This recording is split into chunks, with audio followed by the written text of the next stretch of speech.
This is Dauda, a native of Goza local government area in Borno State, Nigeria. Today, he is resident in Waru in Abuja FCT and makes his living as a welder.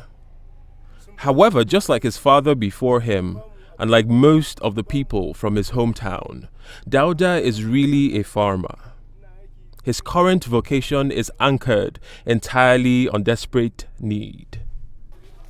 Along with the many others over the years, Dauda was forcibly displaced from his hometown and life in Borno State by Boko Haram insurgency. Like the others, he has been forced into a new home and into a new life. He has found refuge here in Waru and is one of the fortunate few amongst settlers here, like himself, to have achieved a somewhat meaningful livelihood. Since 2009, in parts of northern Nigeria and Cameroon, Chad and Niger, communities like Waru and Sabon Kuchingoro have opened their gates to internally displaced persons who stream in from the Boko Haram hotspots of the northeast. With the lives they have known and their livelihoods behind them, these IDPs struggle to make a living in their new regions of abode. I have nothing much to say, except that I pray peace finally comes back to Borno State. Boko Haram arrived my village of Goza at 5:30 a.m. and they engaged in their usual shootings, which at that point was a normal occurrence for us. However, we later realized that they had not left, and at 9:30 a.m., they started killing people with no regard for children or old people. Most of us hid in our ceilings with no food or water. I lost most of my family and friends on that fateful day. We escaped to a neighboring village at night while it was raining, but we were not lucky as another group of Boko Haram members attacked us, and we were once again forced to flee. We then fled to a village in Mubi, where we settled for some time. However, life was bleak and hard, and the government finally came to our aid by providing transportation for all those affected to Maiduguri. There, my husband found a petty business which barely provided us with the necessary sustenance, as there was little food in the camp. My husband is currently a taxi driver, but he doesn't own the car. Because it's basically a hire purchase agreement, he pays the owner a monthly fee while simultaneously paying for any repairs or damages for the car.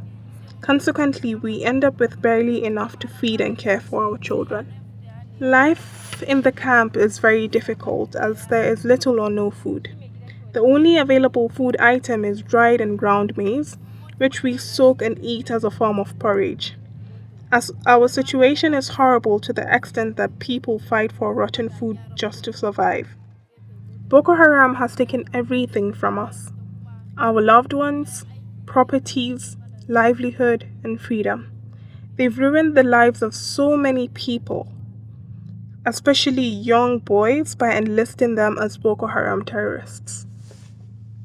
While the focus of intervention efforts for IDPs is typically in terms of resettlement and aid, for sustenance, healthcare, and learning, that critical element of workforce reintegration is significantly overlooked. With the characteristic minimal level of education among their numbers, this situation translates to a substantial population of internally displaced persons without jobs, and consequently, without assured sustenance for themselves and their families.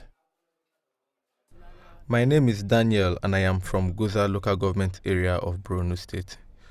We left Goza to escape Boko Haram terrorists. I owned a tailoring business back in Borno State and my earnings were sufficient for myself and my family. Having to flee our homes is an inconvenience to ourselves and our hosts, as they have been compelled to give us shelter, food, and even farmlands from their sparse possessions. Coming in, we didn't have jobs. Even though some of us have been given farmlands, we don't have the means to purchase fertilizers, pesticides, and other things we need for our farms. Consequently, feeding our families has been really hard. We wish the government to help in providing with fertilizers, pesticides, and other things we need for our farming. Since the farming hardly provides enough income for me, I have a side business as a motorcycle transport provider.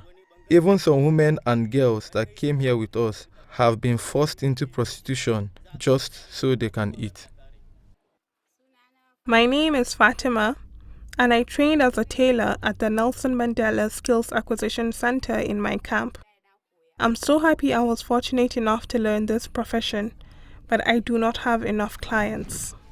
With my shop tucked away in this camp and removed from other places, I'm surrounded only by IDPs like myself who can barely afford to eat consistently, let alone pay for the clothes that I make. This is the work that I'm doing now. No any work apart from this one. The quarter work inside this one is almost 2,050 naira. Only. Now I'm at the money that somebody give me. And that's the guy they say. This is the only thing. I don't know that maybe government will help me for another work that I can manage with my children. I have almost about 8 children, 1 wife, 10 with myself. So no any work that I do. Every day, people used to come with food items to give us in this place. At least there is some people that used to come to train our people some skills. At the end of the day, I can conclude that majority of us here, we are farmers. We are farmers. So all their aim is to go to farm. That is why I even spoken here that if you want to help us, especially with IDPs, as we are farmers, not to just bring a food.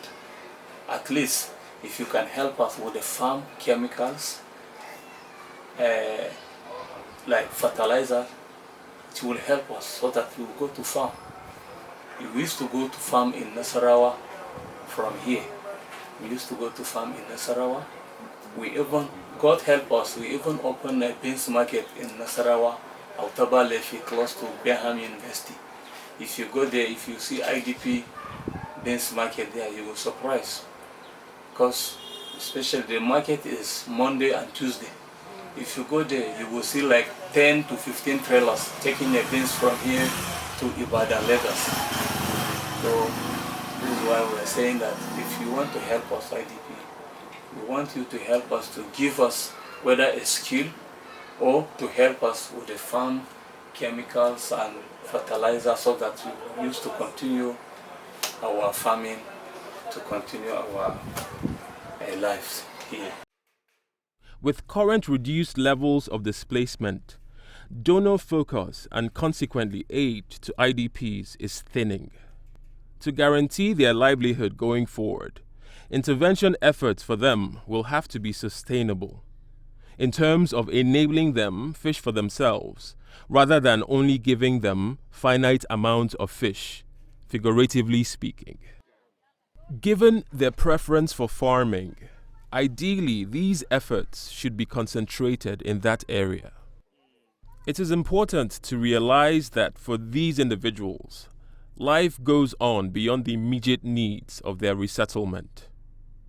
It is important to realize that they require assistance with earning a living in the places that they now live. And this should largely be the nature of subsequent aid to them.